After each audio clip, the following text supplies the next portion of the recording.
पहले हम देखते हैं कि प्लानिंग और कंट्रोलिंग की एक दूसरे के ऊपर क्या डिपेंडेंस है, ये कैसे एक दूसरे के ऊपर निर्भर है। पहली बात, planning is meaningless without controlling. Planning is meaningless without controlling. आपने स्टार्टिंग में प्लानिंग की, आपने स्टार्टिंग में स्टैंडर्ड फिक्स किया कितनी कारें बनाने का, 2000 कारें प्रोडक्शन करने का, कंट्रोलिंग नहीं की तो उस प्लानिंग करने का फायदा है? एक साल के बाद आपकी कारें बनती नहीं है, आपका कंट्रोल है ही नहीं, आपको पता ही नहीं है कि कितनी कार बनी, तो प्लानिंग करने का कोई फायदा हुआ? नहीं हुआ। आपने प्लानिंग की थी इतना बनाने का, आपने लास्ट में जाके रिजल्ट ही नहीं चेक किया, कंट्रोल ही नहीं किया।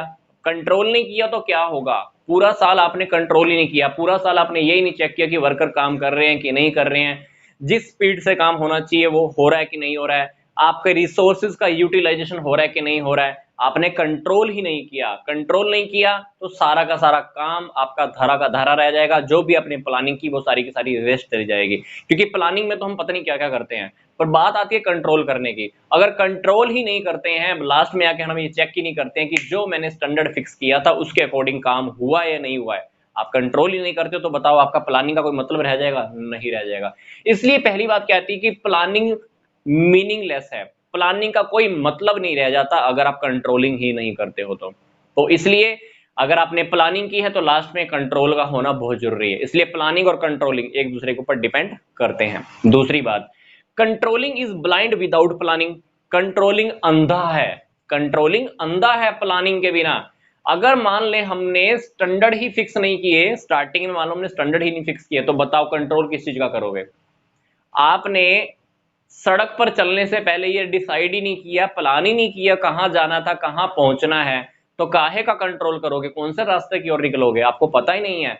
इसलिए अगर आपने प्लानिंग ही नहीं किया है तो आप एक अंधे व्यक्ति की तरह हैं, हम एक अंधे व्यक्ति की तरह हैं, हम ब्लाइंड हैं। इसलिए प्लानिंग का होना बहुत जरूरी है। मैं आपसे फिर से रिपीट कर रहा हूं, मान लो हमने स्टैंडर्ड ही फिक्स नहीं किए, तो आपका अगर ये रिजल्ट आ गया तो इस रिजल्ट को आप किससे कंपैरिजन करवाओगे? आपको पता लग पाएगा क्या? हमको पता ही नहीं लग पाएगा कि हमको क्या करना था क्या नहीं करना था, क्योंकि हमने तो स्टैंडर्ड ही नहीं फिक्स किए। तो आपको ये रिजल्ट अगर कंपैरिजन करवाने पड़ गए कि हमारी कारें ज्यादा बनी या कम बनी, तो क्या पता लग पाएगा? नहीं पता लग पाएगा। इसलिए ये बात क्या बोल रही है, ये बात के अंदर लिखा हुआ है कि controlling is blind without planning. अगर आप प्लानिंग नहीं करते हो तो कंट्रोलिंग बिल्कुल अंधे के बराबर हो जाता है। इसलिए ये पॉइंट के अकॉर्डिंग क्या कहता है, कहता कंट्रोलिंग तभी काम कर पाएगा जब आपने स्टार्टिंग में प्लानिंग की है। तो अल्टीमेटली कंट्रोलिंग और प्लानिंग एक दूसरे के ऊपर डिपेंड करती है। तो ये पहली बात हमारा टॉपिक कवर हो गया कि प्लानिंग और कंट्रोलिंग के ऊपर एक दूसरे के ऊपर निर्भर होते हैं।